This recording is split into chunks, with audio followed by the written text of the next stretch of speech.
Hey everyone, the day has finally come and the new Console One MK3 is here, and I can't wait to show you how it works. It pairs perfectly with the Console One MK3, and in today's video, I'll walk you through all its features and show you exactly how to integrate it into your workflow. Now, full disclosure, I've had the fader for about a month. Softube sent it to me for review purposes. However, I haven't been paid by them and they won't see the video before any of you do. So as always, you're getting my full, honest, unbiased opinion. Let's go. All right, guys, so here is Console One MK3 fader and then the original Console One MK3 in all their glory. As you can see, I'm in Studio One, but this works on all DAWs. Pro Tools is coming along, but it's not quite there yet, but it is definitely better than it was before. Make sure to check out some of the videos Softube has for some of that information.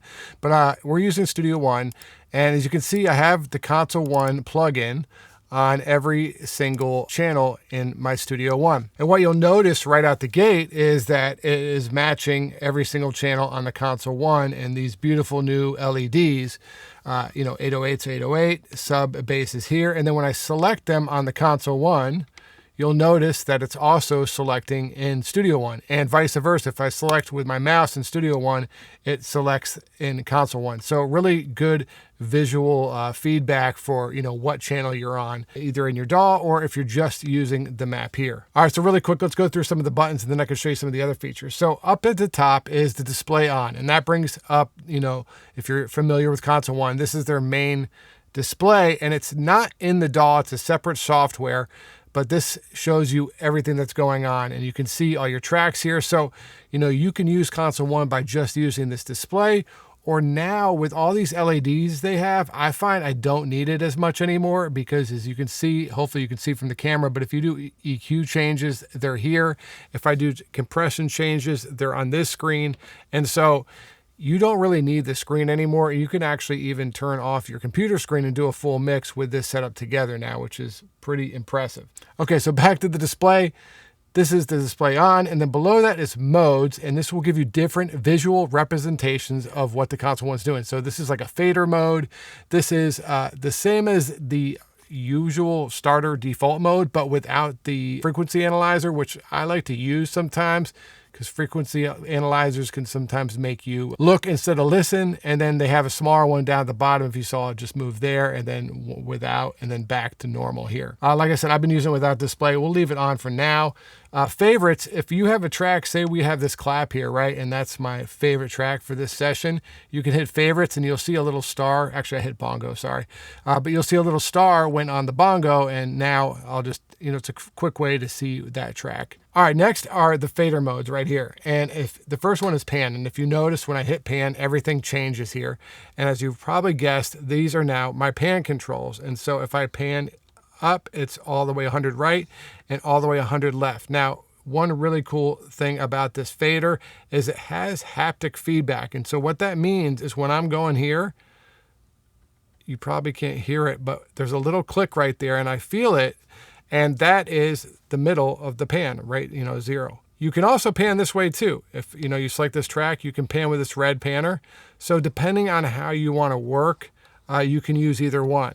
And then the same here is at the Console One. You have the pan there and the volume there. So there's a few ways to do things. But if you're doing a bunch of pans, this is a really quick, easy way to do it. Also, if you're automating pans, this is a massively better way to do it than with a knob or with a mouse. So, if you go back to volume, you can select here and do your pans like this, or you can just hit pan and do your pans like this. So a couple ways to do that. Below that are sends. So now you also have the ability to turn up your sends. So if I hit 1, I don't have any sends on, but let's close this console and put one on so you guys can see. Let's do it at a bus, and you'll notice this thing went up. You see in Studio One, it is going up and down, and right here it clicks, and that is once again 0. So you get haptic feedback on the sends too. So you have send 1, send 2, send 3. Also, you can shift and hit send 4, 5, and 6. So 6 sends on here if you want them. Bottom one is volume. This is kind of like your main base to go back to. So I always like having it there. Now there is one button before that, which is called parameter. And this one is really cool. As you can see, it suddenly says character. That's kind of the default to what it is. And what that does is on each channel, I can turn up and down the character, and you'll see it here on character. Hopefully you can see this in the camera, but the character is going up, and we'll bring this up so you guys can see that it's moving right here as well. So that's the character drive, right? And I'm like, okay, cool, it has character drive. But the big thing is that you can actually do it on anything. So let's say, for instance, we have this song, right? And we have this intro here. Let me bring it back to the beginning. And say you want to do like a filter sweep with the high cut filter. So we're going to bring this down. Whoop, wrong one. There we go. Bring this down. And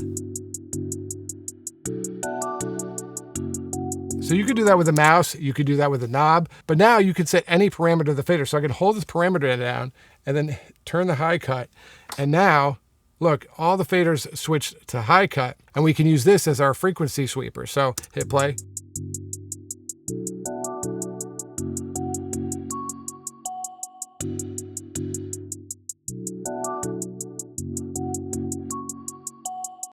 And you can do that with any parameter. You can do that with compressors. You can do that with EQ. A great way to get super creative using filters or whatever you want to use with these really nice faders, and it just glides so much better than turning a knob or using a mouse click. All right, so let's move over to the settings side over here. These are different variations of how you want your Console 1 fader to work. You can do, accelerated smoothing with a knob speed. You can change the analyzer mode, all kinds of things like that. Just little basic settings within the Console 1 that you can adapt to your kind of workflow. I honestly haven't changed anything on it, but it's nice to have it on there. Next is presets. Now, it took me a little while to get used to using this, but now it's kind of indispensable in my workflow. And I have a bunch of my presets, as well as if there's a ton that come with it. I don't use those too much, but I have a bunch of settings that are mine of what I use to start a session. For instance, when I'm doing live mixes, these are kind of my starting points for snares, kicks, and overheads.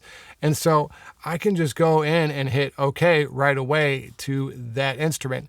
And what's even faster, because like I said, I don't usually use this screen anymore. If I'm on the kick, I can hit go to kick in and hit OK. And then I can click down to the snare and go to snare top. This is kind of a weird track because this is more of a hip hop record, not a live thing, and hit OK. And just zooming through the session, adding all the presets I use for certain instruments, then I hit cancel, and you'll notice that my kick has the settings on there, and then my clap has the settings I set on there. Both ready to go, and a really quick and easy way to get your presets set up for a song. The next button is the load strip section. You have the same thing up here on the Console 1, but you can hit it here and then just go press EQ there. I like having it over here just because this one's a bit hard to reach to sometimes. So now you can have it here and just hit your EQ and pick whatever EQ you want. And the last button is just a fader trim if you need to trim your faders. Now, moving on is the pages. You can page through the all 10 by hitting right, okay, or left. This is a pretty small session, so there's just 2 pages basically, but just page through here and then page back. So those are all the things. But let's say I have this intro on this channel, and then I have the pluck over here, and I want those to be together because I want to mix them together. Well, you can just hold down shift and then page over one, and now you'll notice the intro and the pluck are together, and we can turn those up and down as one. So the page works both ways. You can fully page or shift and page one by one. And then the last 2 buttons are solo and mute. So you can pick this channel and hit solo, or you can hit solo up here. I tend to use these because the solo and the mute, and I have fat fingers, are a little hard to get to between the faders. So if I'm on a track, I just go here and mute, here, mute, or, if you want to hit it solos, you can do that. But I tend to use these over here, so I'm glad they're there. And then you also have your pan knob here as well. These also, when you're in, say, a menu item, you see they light up, that's your OK and cancel. So 2 pretty important buttons that can function on a lot of different ways. All right, so that's all the settings. So hopefully you guys have a pretty good idea of how this thing works. Lastly, I'm just going to do a 1-minute mix, just kind of showing you how easy the workflow is so you can get an idea of how it could work in your system.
All right, guys, so that is the Console One MK3 fader. Let me know what you think in the comments below. Is this something that you're planning on getting, or are there other things you're using that you like better? Let me know what you think. As always, if you need your songs mixed or mastered, hit me up at mixandmastermysong.com. You can also find my courses and presets there as well.